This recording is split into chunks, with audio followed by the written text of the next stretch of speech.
Hebreus, capítulo 13, do verso 8 em diante. Hebreus 13, do verso 8 em diante.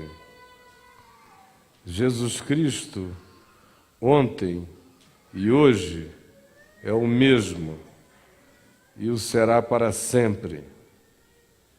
Não vos deixeis envolver por doutrinas várias e estranhas, porquanto o que vale é estar o coração confirmado com graça, e não com alimentos, pois nunca tiveram proveito os que com isto se preocuparam. Possuímos um altar do qual não têm direito de comer os que ministram no tabernáculo antigo da velha aliança dos judeus, pois aqueles animais cujo sangue é trazido ou era trazido naquele tempo para dentro do Santo dos Santos, do Templo de Jerusalém, pelo sumo sacerdote, uma vez ao ano, no dia do Yom Kippur, como oblação pelo pecado. Têm os animais os seus corpos, no entanto, queimados fora da cidade, fora do acampamento, fora do arraial, fora do templo, fora de Jerusalém. Por isso foi que também Jesus, que é o Cordeiro de Deus, que é a consumação e a realização definitiva e terminal de todo e qualquer sacrifício que o homem tenha feito a Deus na expectativa de favorecimento espiritual. Por isso foi que também Jesus, para santificar o povo, pelo seu próprio sangue, sofreu fora da porta. Não foi crucificado no Santo dos Santos, nem no Templo de Jerusalém, nem na cidade de Jerusalém, nem no meio dos altares da religião. Ao contrário, o altar da cruz, o altar da salvação, é fora do altar e dos templos dos homens. Por isso foi que também Jesus, para santificar o povo pelo seu próprio sangue, sofreu fora da porta. Saiamos, pois, a Ele, porque Ele está lá. Ele não está dentro de esquema nenhum. Saiamos, pois, a Ele, fora do arraial dos homens da religião, levando o vitupério dele, as consequências de seguirmos a Ele. Na verdade, não temos aqui neste mundo cidade permanente, é tudo transitório, é tudo temporário. Mas buscamos a cidade que há de vir, que é eterna. Por meio de Jesus, pois, ofereçamos a Deus sempre sacrifício de louvor, que é o fruto de lábios que confessam o seu nome. Não negligencieis igualmente a prática do bem e a mútua ajuda, a cooperação, a solidariedade, pois com tais sacrifícios de vida, de relacionalidade, de amor, de misericórdia, Deus tem prazer. Obedecei os vossos guias e sede submissos para com eles, enquanto eles estiverem ensinando a verdade do Evangelho, e tão somente isso. Pois os que assim fazem, velam, cuidam pelas vossas almas, como quem deve prestar contas a Deus, para que façam isto com alegria e não gemendo, porque fazer com que eles trabalhem em favor da alma de vocês gemendo não tem nenhum proveito para vocês. Hoje, como eu disse, nós temos a ceia do Senhor. E este texto que eu li, ele é carregado do início ao fim, toda a Epístola aos Hebreus, de uma linguagem litúrgica, religiosa, judaica, legal, cerimonial, historicamente relacionada a todos os mitos de importância especial que os judeus tinham nutrido no curso de séculos e milênios, e que eram justamente as simbolizações, os arquétipos, as corporificações simbólicas que os judeus tinham usado desde Moisés, por quase 2000 anos, para significar, para valorizar, para vindicar sentido a tudo quanto eles faziam supostamente para Deus. É por isso que a carta aos Hebreus faz um trabalho de desconstrução, de anulação, de apresentação de todas essas coisas como esclerosadas, obsoletas, vencidas, fora do prazo de validade, acabadas, extintas, caducas, em estado de esclerosamento, mortas. E o escritor de Hebreus faz isso por uma razão simples. Jesus veio ao mundo, é o Cordeiro de Deus que tira o pecado do mundo. Muitos judeus e muitos gentios ou pagãos fora do judaísmo creram ou disseram que tinham crido nisto. Confessavam que Jesus era o Cordeiro de Deus que tira o pecado do mundo, mas continuavam querendo seguir a lei de Moisés, como se pela obediência estrita à lei de Moisés o homem se salvasse e se auto-justificasse diante de Deus. Ora, se é assim, está anulada a cruz de Cristo. Salve-se por Moisés. Jesus morreu em vão. Havia aqueles que achavam que agradavam a Deus, oferecendo cultos e cerimônias e ritos e festas litúrgicas que tinham tido seu significado para Israel no passado, todos os significados apenas apontando de maneira simbólica, vaga, etéreo ainda, como sinal de fumaça de índio em montanha, querendo dizer que tem algo chegando, mas sem especificidade.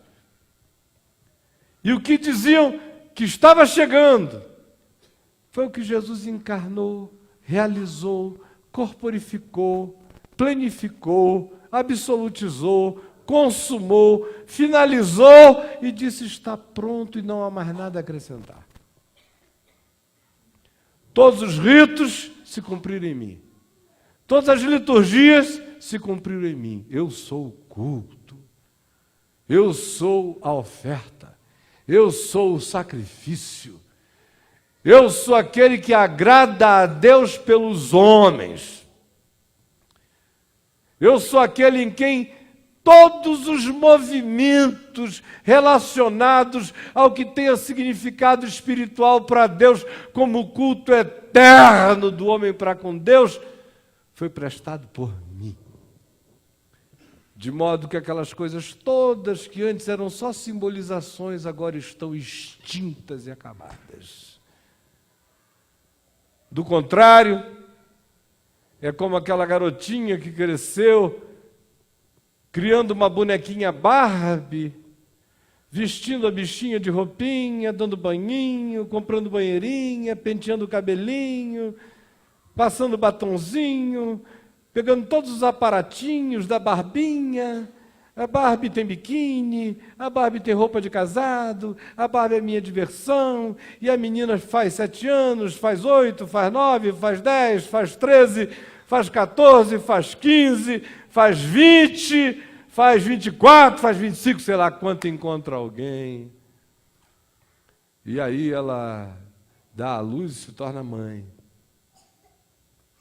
E ao invés de cuidar do filho ou da filha, de alimentá-lo, de amamentá-lo, de amá-lo, de vesti-lo, de protegê-lo, ela deixa a criança em algum berço, aos cuidados de algum babá pastor, enquanto ela continua devotadíssima à Barbie. É exatamente assim que os judeus e aqueles relacionados e descritos na carta aos Hebreus estavam fazendo. Eles tinham se distraído com cordeirinhos, com sangue, com sacrifício, com ofertas, com liturgias, com leis, com cerimônias, que todas prefiguravam, era uma barbezinha para distrair a criança até ela virar grande e saber qual era a verdade. Mas agora a verdade chegou e ela continua mãe da Barbie, ao invés de se envolver com a vida que é. Aí a carta aos Hebreus estão dizendo, deixem de ser ridículos. O Cordeiro de Deus se encarnou entre nós. Que fixação é essa com bode, com touro, com pena de rolinha, com sangue de passarinho, com cheiro de incenso, de altar, de sacerdote, de vela, de liturgia que parece que tem o poder mágico de realizar alguma coisa pelo simples fato do indivíduo comer aquilo, ou beber aquilo, ou participar daquilo. Parem com essa história de pensar que Deus habita uma geografia, um lugar. Parem com a ilusão de pensar que é possível construir uma mecânica, uma arquitetura, alguma coisa que funcione, um sistema que a gente aciona e em acionando ele deflagra um processo de constrangimento de Deus que faz Deus ter que se voltar para nós, independentemente de, enquanto isso, nosso coração não ter estado nem aí para Ele. A carta toda aos Hebreus é uma desconstrução dessas mentiras. Ele vem e diz, não confie em Moisés. Moisés diz que havia um que era maior do que ele, que quando chegasse tudo aquilo ia acabar. Não coloquem o coração de vocês nos sacerdotes de Israel e nem nas liturgias instituídas no Velho Testamento, porque tudo aquilo dizia que era apenas sombra e prefiguração do que viria, e o que viria já veio, e é Jesus, e Ele é a consumação de tudo. Escolham se vocês querem a verdade ou querem comer fumaça. E a mesma coisa com qualquer outro mito judaico. Não foi Josué que deu descanso a vocês, trazendo-os para a terra prometida. Vocês continuarem em guerra até hoje. O único que pode dar descanso a vocês é aquele que traga a promessa da paz para o coração. Esse é Jesus. E ele desmonta todos esses mitos até chegar neste capítulo 13, aonde ele finaliza isso com uma imagem simples, porém. E agora prestem atenção para mim, porque em 10 minutos eu digo tudo o que eu quero dizer para a gente participar dessa ceia com a consciência que eu desejaria que a gente adquirisse em relação a ela no dia de hoje. O que aqui em Hebreus agora se está dizendo é usando uma ilustração final do templo, daquele templo que havia lá em Israel, uma das maravilhas do mundo antigo, de como ele funcionava 24 horas por dia com aquela máquina litúrgica, oferendas, sacrifícios, sacerdotes, incensos, orações, cantos, louvores, salmos, hinos, tudo sem parar, sem parar, sem parar, sem parar, diante do Deus de Israel, sem parar, sem parar. Quando um sai, entra outro, um sai, entra outro. É assim que é a vida, é assim que é no templo. E no dia do Yom Kippur, o sacerdote entra e oferece sacrifício. E todo mundo fica do lado de fora esperando, enquanto ele faz todas essas coisas. Aí o escritor de Hebreus diz, vocês vejam a ironia. É que dentro do templo, o sacerdote apenas mata o sacrifício. Mas o corpo dele, o seu sangue, são tirados do templo, de modo que eles são queimados fora do arraial, fora da cidade. E diz, foi por isso também que Jesus, que no templo só foi julgado, só foi espezinhado, só foi expulso, só foi questionado, que morreu por causa das conspirações do templo, foi, no entanto, levado para fora da cidade de uma maneira simbolicamente, extraordinariamente prática, para designar diante dos nossos sentidos o fato de que aquilo que concerne a Jesus foi puxado como eixo por Deus para ser plantado do lado de fora de todos os esquemas humanos de religião, de autossalvação, de autojustificação, de autorredenção, de autossuperação, de auto qualquer coisa. E foi imolado fora do portão. Aí prestem atenção,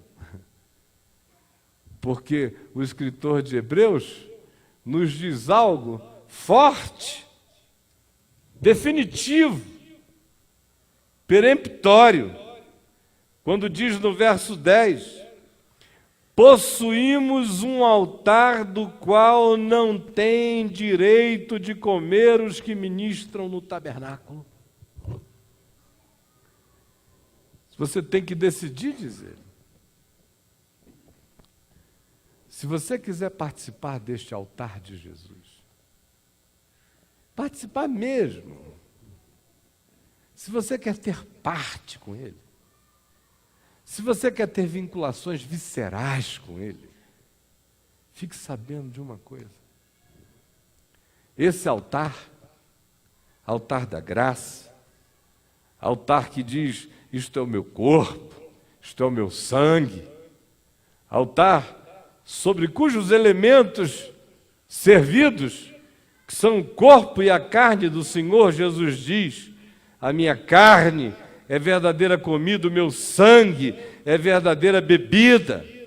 E diz, aquele que de mim se alimenta, por mim viverá. Esse altar da vida, diz Hebreus, está erguido fora dos portões da religião.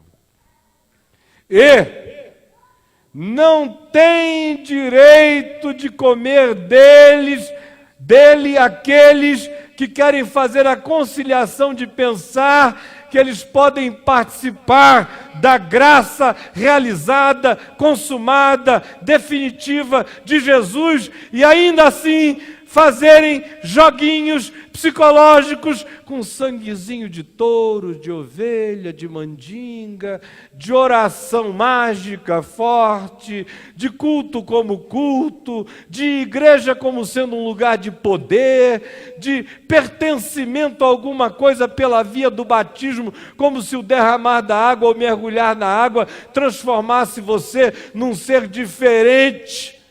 Ou ainda o engano de pensar que a participação deste pão e deste vinho, em sendo feitos com a consciência religiosa dos que tratam o pão e o vinho como tratavam aqueles, o sangue de bodes e cordeiros, como se fosse uma coisa da qual tem que se participar de tempos em tempos para fazer a renovação das nossas soluções em relação aos nossos pecados, porque nós nunca tomamos posse de modo definitivo daquilo que por Jesus já está feito e acabado para sempre.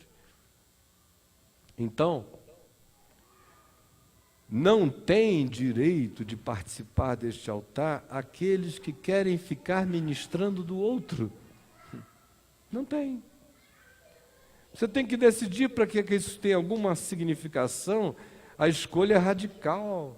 Você tem que chegar e dizer, Moisés foi muito legal até chegar Jesus. Moisés agora virou gandula de tudo.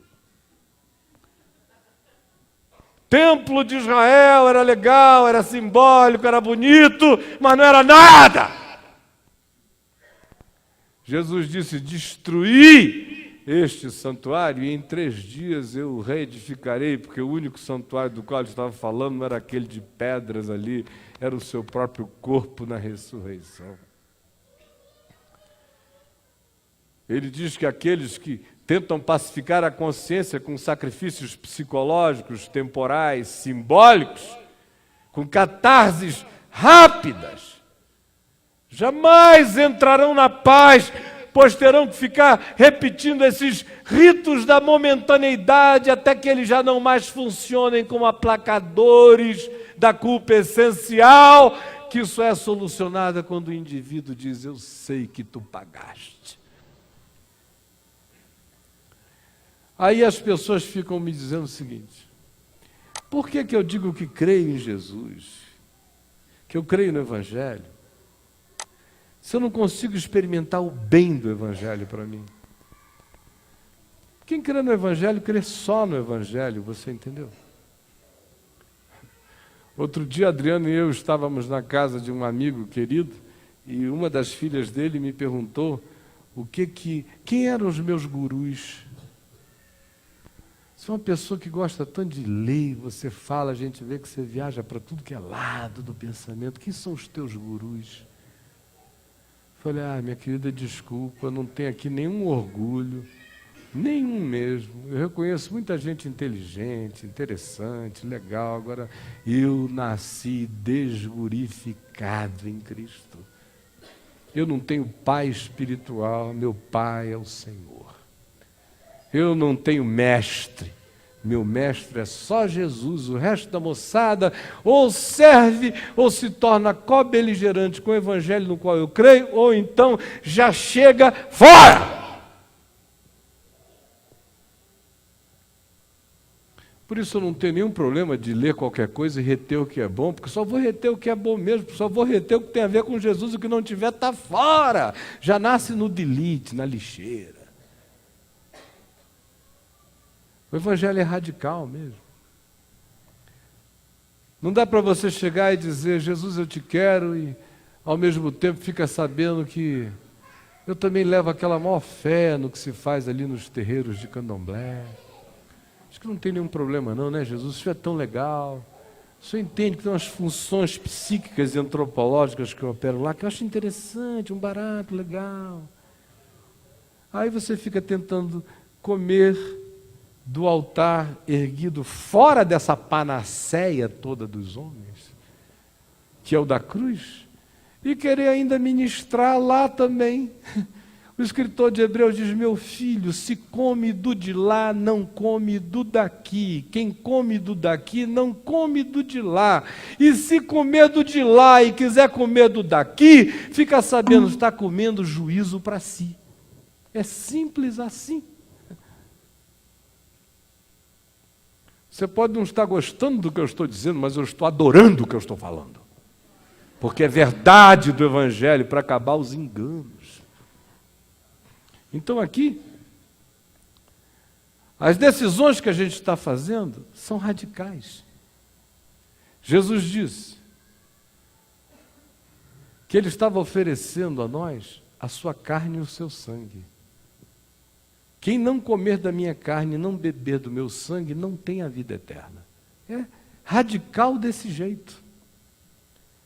Aí o indivíduo chega e diz o seguinte, os que estavam presentes: esse cara é um nojento, antropofágico, canibal, tarado, tem um fetiche de entrega necrófila para os outros. Me dá uma picanha da coxa dele, deixa eu tirar um pedacinho daqui. Ele quer se oferecer assim para a gente comer. É claro que eles sabiam que não era uma oferta antropofágica. Era apenas porque eles não queriam ficar cara a cara com o significado do que Jesus dizia. E Jesus disse a eles: olha, a carne para nada aproveita, não é de carne que eu estou falando. O Espírito é o que vivifica. São as palavras que eu vos tenho dito, é que são espírito e são vida. De modo que comer a minha carne e beber o meu sangue é se deixar penetrar pela minha palavra, é dar razão a ela, é não lutar contra ela, é agasalhá-la, é deixar os processos mentais irem se formatando pelo significado da verdade estabelecida no Evangelho, é abrir o coração de tal modo que o princípio do Evangelho vá se transformando numa resposta cada vez mais natural, mais instintual, mais harmonizada dentro de você, que seja extensão da sua vida, porque aquele que de mim se alimenta, por mim viverá. Você será o que você come, Jesus diz. Coma de mim e a minha vida vai entrar em você. Não coma de mim e você vai viver só com a sua, que é uma desgraça. Concluindo, o escritor aqui de Hebreus, no capítulo 13, diz o seguinte: saiamos, pois, a ele, fora do arraial, fora de qualquer arraial religioso, moral, legal, litúrgico, psicológico, científico, espiritual, qualquer coisa que a gente chega e diga é meu bodezinho, é meu cordeiro, é o meu sistema, é o meu modus operandi, é o que eu estabeleci de pacto entre eu e Deus, Deus que se ajuste, porque Ele sabe que eu sou assim que eu gosto. Mamãe fazia assim, papai fazia assim, todo mundo fazia assim. Eu sou um cara que mantenho as coisas. Já tem 2000 anos de bode sendo morto lá em casa, não sou eu que vou interromper esse negócio. Jesus, eu sei que tu és o cordeiro, muito obrigado, maravilha. Agora vira a cara para lá, porque bode eu vou matar. Aí o sujeito fica pensando que ele pode fazer essa conciliação. E o que a palavra está dizendo é: não tem direito de comer deste. Aqueles ficam ministrando naquele. Decida o que é. Batismo. Tem gente que pensa que essa água aqui realiza algum milagre. Só molha a mão e a cabeça. Faz nada além disso. Isso aqui pode se transformar num sangue de bodes e de touros, dependendo de como você olha. Pode virar rito do santuário de Jerusalém, das mecânicas dos sacerdotes. Se você diz, eu vou lá, porque, afinal de contas, eu nunca batizei meu filho, eu nunca me batizei, eu preciso resolver esse negócio, é uma coisa que está aberta na minha vida, não pode ficar assim, eu vou lá. Aí você vem, eu jogo aqui na sua cabeça, aí você vai para lá, eu fico aqui, molhei a mão, enxuguei para cá, não aconteceu nada. Talvez um resfriado. Só. Porque isso aqui, sendo feito assim, é como quem chega para ministrar no santuário da antiguidade, da obsolescência, no templo de Jerusalém, onde tudo já era. Esse pão, coma-o hoje pensando que existe uma virtude nele, como no sangue de bodes e de touros lá do altar de Jerusalém, e você vai ver que o máximo que você vai virar é um fermento. Só isso. A mudança de tudo não acontece num espaço geográfico. Ela acontece num espaço existencial. É quando a gente aqui dentro chega e diz, eu desisto dessa criancice, desse auto-engano, desses joguinhos. E eu vou confiar exclusivamente que já está feito. E mais do que isso, eu vou levar o vitupério de Jesus andando neste caminho. Porque o pessoal das garantias sistêmicas, mecânicas, religiosas, psicológicas, filosóficas, de todos os esquemas de supostas soluções humanas para você, vão ficar profundamente enraivecidos quando virem que você largou tudo pela satisfação no nada, num ato único, numa cruz única e irrepetível, num cordeiro eterno que já fez tudo e feito está. E você carrega o vitupério dessa consciência, que é aprender a felicidade, que é feliz sendo humilde de espírito. A bem-aventurança, que aprende a ser assim bem-aventurado na mansidão. A felicidade que aprende que feliz é aquele que é limpo de coração. O bem-aventurado que sabe que a grande felicidade na terra é comer e beber justiça e verdade. O feliz que sabe que o ser mais bem-aventurado é aquele que mantém o coração manso e não entregue às guerras desta vida. É aquele que, quando é perseguido, injuriado, objeto de mentira e de calúnia, não se torna odioso, amargurado, magoado, sequestrado, refém da maldade dos outros. Ao contrário, tira os olhos da mesquinharia imediata, ergue as cabeças, exulta e se alegra, porque sabe que assim foram perseguidos também os profetas que viveram antes de nós. E assim carrega o vitupério de Cristo na vida. Esse é o chamado. Se eu disser qualquer outra coisa, eu estou enganando vocês, você entendeu? Eu usei essa linguagem judaica porque o texto de Hebreus lida com o contexto e com a ambientação cultural do judaísmo. Mas eu estou falando aqui de qualquer outra coisa. Do protestantismo como altar religioso que você confiou há tanto tempo. Meu irmão, se você confiar nesse negócio, você não tem direito de participar dessa mesa, fora desses arraiais, aonde a única coisa que vale é o que Jesus fez e nada mais. Você fica achando que você vai lá para os diversos ritos católicos e que eles têm um poder mágico de estabelecer alguma coisa de Deus em você? É mentira. Você dá uma voltinha ali num candomblé, pratica uma macumbinha de leve, faz um despachozinho, ou quem sabe você está acreditando profundamente naquele curso de neurolinguística que você está fazendo, que agora você diz, eu não preciso mais nem ter fé em Jesus, não preciso mais ter fé em nada, não preciso mais nem obedecer nada, nem o Novo Testamento, nem o mandamento do amor. Eu já aprendi agora a mágica da produção das frequências positivas oriundas das palavras usadas. Vá nessa, que é mais um bodinho, é mais um tourinho, é mais um altarzinho, pagãozinho para você continuar se enganando sem comer do que é vida e do que resolve. Não dá para fazer a conciliação, ou é ou não é, ou pega ou larga de vez. É assim que é. É assim que Jesus diria, é assim que eu estou repetindo. Sendo fiel naquilo que no Evangelho se repete de modo abundante, para que não haja dúvidas de que este é o Evangelho, e ele só se torna verdade que traz benefício para mim quando eu me entrego a ele assim.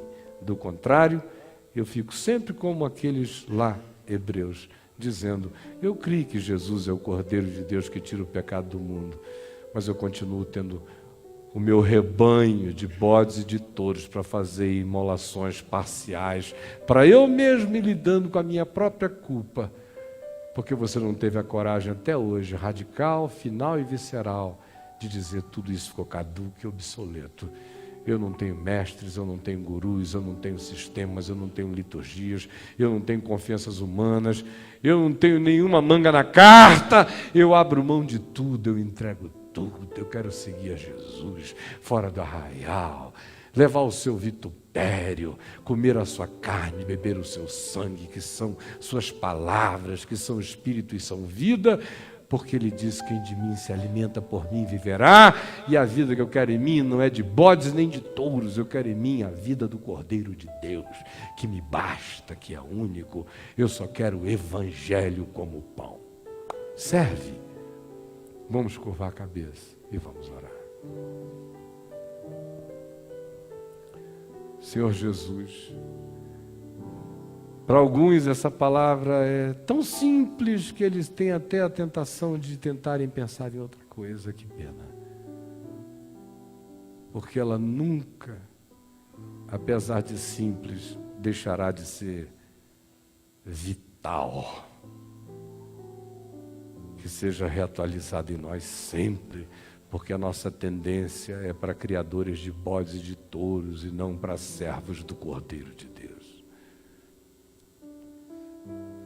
Não deixa que a gente fique servindo a tantas mesas espirituais, psicológicas, morais e de tantas naturezas, esquecidos de que há uma só mesa, um só altar. Não deixa que a gente fique querendo se proteger para que a nossa decisão não seja tão radical, porque o teu chamado é para a gente sair de Jerusalém, sair do templo, sair dos sacerdotes, sair da religião, sair disso tudo e te encontrar do lado de fora, onde a cruz está erguida no coração da vida, e aonde tudo que vale é aquilo que, em sendo crido, é carregado como vitupério, sem medo e sem vergonha, seguindo a Jesus no caminho, na vida, no mundo. Por favor, dá que, se os ambientes daqueles que estão aqui são outros, se os sangues de bodes e de touros são outros, se os templos são outros, se os altares são outros, se os enganos são outros, se as suposições de segurança são outras, se as mecânicas são outras, se os apegos são outros, no entanto, o Espírito Santo tenha deixado tudo claro. Porque não importa o que quer que seja, o que importa é o que é em Cristo. É a gente vir para o altar único, sem medo e sem vergonha. Comer a sua carne, beber o seu sangue.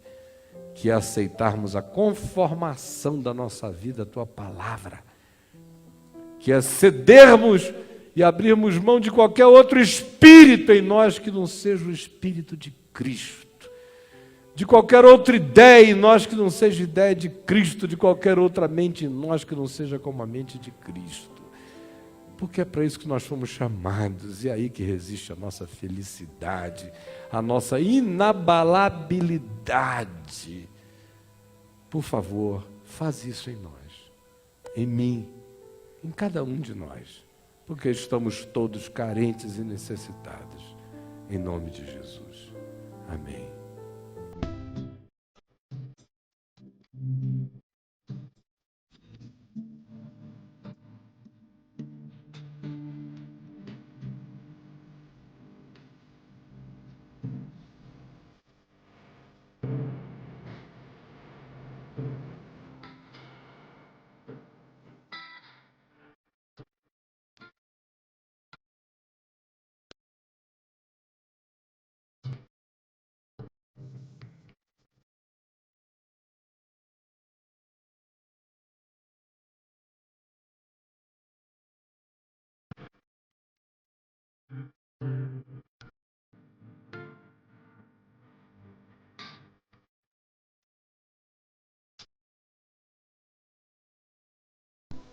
Em verdade vos digo, se não comerdes a carne do Filho do Homem, não beberdes o seu sangue, não tendes vida em vós mesmos. Quem comer a minha carne e beber o meu sangue tem a vida eterna, e eu o ressuscitarei no último dia, pois a minha carne é verdadeira comida e o meu sangue é verdadeira bebida. Quem comer a minha carne e beber o meu sangue permanece em mim e eu nele, assim como o Pai que vive me enviou, igualmente eu vivo pelo Pai. Também quem de mim, de minhas palavras, que são espírito e são vida, se alimenta pelas minhas palavras, viverá. E Ele não mandou que a gente mastigue a carne e o sangue, é para comer. Às vezes a gente passa a vida inteira mastigando e não engole. É para engolir a palavra, para deixá-la virar carne, músculo, nervo, emoção, cérebro, alma, espírito. Não é um concurso de memorização da Bíblia, não, é de decantamento da palavra entrando em nós. Coma a minha palavra, beba a minha palavra, viva por meio de mim, e você vai viver a minha graça, a minha vida, crescendo como energia de ser em você. Essa é a promessa de Jesus. Obrigado, meu irmão. Deus te abençoe, Zezinho.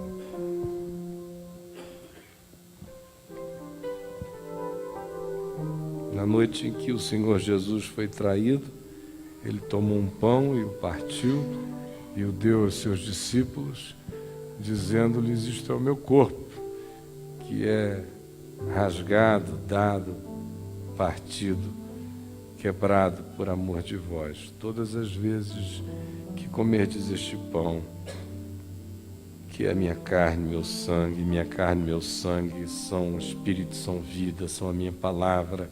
Todas as vezes que comerdes este pão, o compromisso de vocês é de me comerem minha carne, meu sangue, comerem minha palavra, deixarem o Evangelho virando vida em vocês, porque quem de mim se alimenta por mim viverá. Este é o altar da vida. Não tentem ministrar de outros altares, porque quem ministra nos outros não participa deste. É exclusivo, é total, é de Deus. É para ser só com Ele.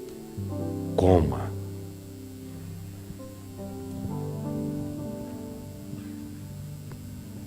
Coma, não quem promete que vai ler a Bíblia todo esse ano de capa a capa, não é isso. É deixar a palavra do Evangelho virando vida na gente. Isso é comer o pão.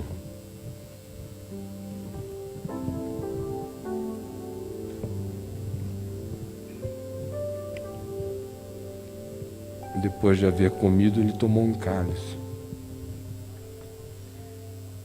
e o deu aos seus discípulos, dizendo-lhes: isto é o meu sangue, que será derramado por amor de vós, para resgate de muitos. Todas as vezes que beberdes este cálice, como meu sangue, como vida que procede de mim, como dádiva de graça, como energia para ser, como redenção que resgata você de qualquer escravidão. Quando você beber, faça isso em memória de mim, não como uma lembrança passada, mas como uma disposição de renovar o compromisso da vida, para viver a minha vida, diz o Senhor. Bebamos todos.